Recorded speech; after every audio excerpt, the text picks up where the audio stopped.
Hello, this is Ron. I've made some changes to the last VPA that I put up there for subscribers to the Insider Club and the OneNote daily report, and I want you to do some very simple things for me to get you up to date. I just wasn't happy with some of the linkage and so on, and so I've made some changes. Now, what I want you to do is open up HGSI, and I want you to go into the warehouse view and select the choose create view, this icon here. Just click on it, and I want you to locate the HGSI prospecting group scans dated 2016-03-14, which are here. Now, if you have not installed these yet, that's fine. You don't have to delete them. You'll just have to install the updated add-on. But I want you to just click on that folder and then go over here to the right side and select delete. So click on the folder, delete. When this comes up, just select yes, and it's gone. Now I want you to do the same thing with the filters. I'm using the small icons. It may look different than your screen, but just open up the filters, select the group scan filters, and select delete.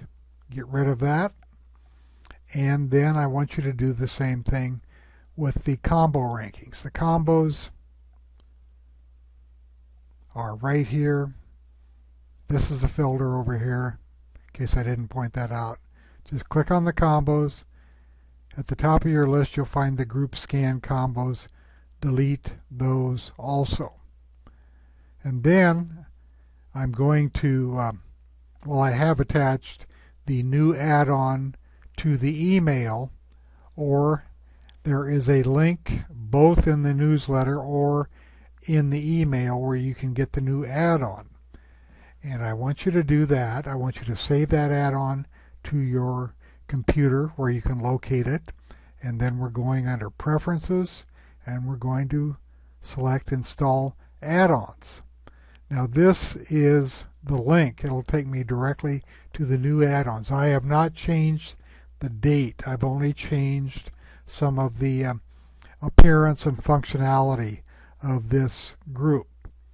So if you select on Open and install the new add-ons, select Yes, and then when you open your warehouse view, and if you use your Quick Pick, you will see the HGSI prospecting group scans. I have changed some of the names, very few, but in the leaders I made that stocks and groups. And what I've done here is I have added 2 more screens. Now these screens contain a user group, and somebody asked, I believe it was Bradley, asked at the webinar, how do you do this with a user group? So I thought I'd give you a basic user group to work with, and this is actually quite powerful. And I want you to just follow this process to make sure that 9 and 10 work properly. And let's get that set up right now.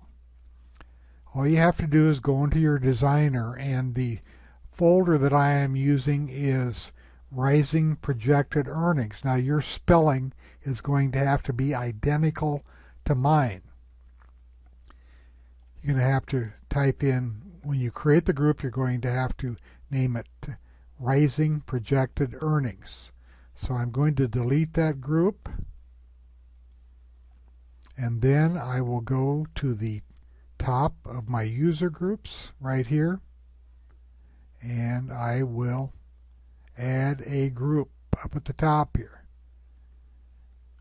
and it has to be Rising with capital letters Earnings, and there is a filter that you're going to have to select.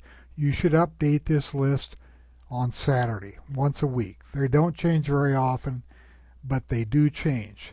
Now when you click on the filter, notice that under the Woodward and Brown filters, these are old filters. Don't pay any attention to them. Just under Ian Woodward and Ron Brown, these are not dated.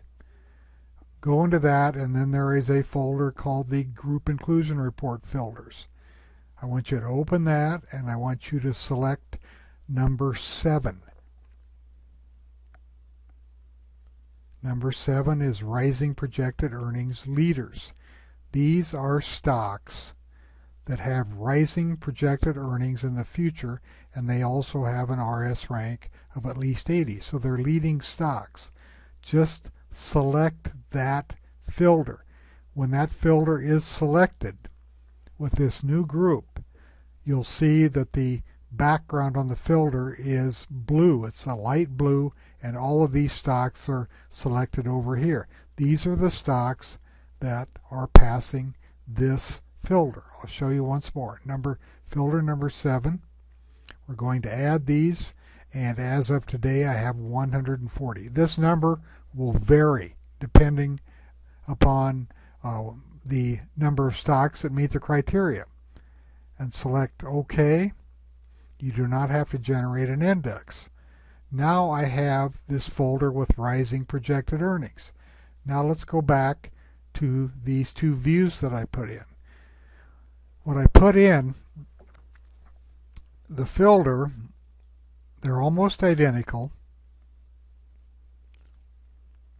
I am using the group members of rising projected earnings, and if you click on that, you can see that it takes me right to this folder. If you misspelled the folder, you'll have to select the folder the way you spelled it correctly, and then, or not incorrectly I should say, and then the other group is stocks and groups moving to the upside.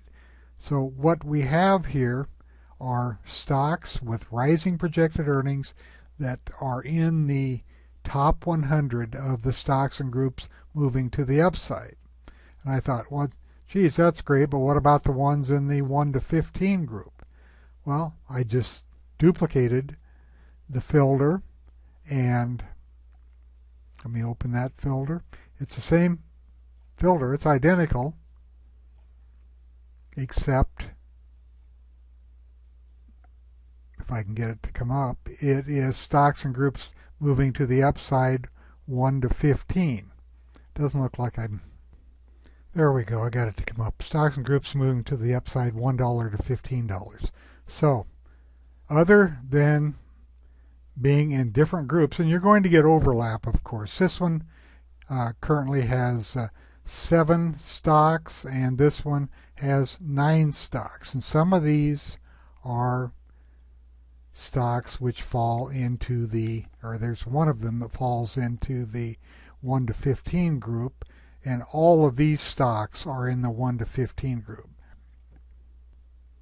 Now, if you don't want to use these two, you can just leave them there. You can delete them, whatever you want to do. But I thought I would get you started on adding a user group to this, because we can be very selective.